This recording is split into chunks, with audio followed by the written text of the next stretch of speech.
1983. Long before the internet existed, a young cryptographer named David Chaum invented the first form of digital cash. He called it DigiCash. Anonymous, untraceable, decentralized. The banks weren't ready. The world wasn't ready. He had just lit the fuse. 1997.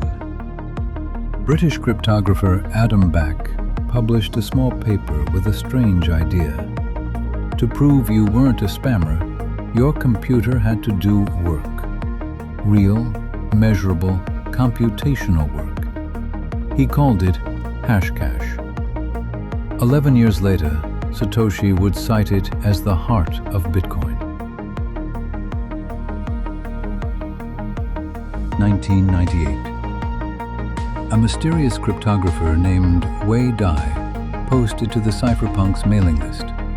He proposed B-money, a currency that needed no banks, no governments, no central authority.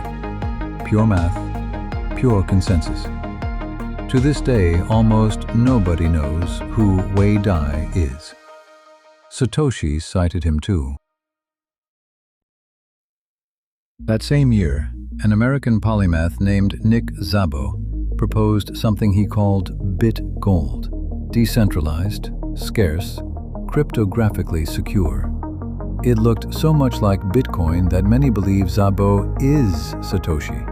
He has always denied it. The mystery has never been solved. 2004. Hal Finney built RPOW, refining everything the cypherpunks had built. 5 years later, when Satoshi's white paper appeared, Hal was the first to read it, the first to run it, the first to receive a Bitcoin. The fuse the forefathers lit had finally caught fire.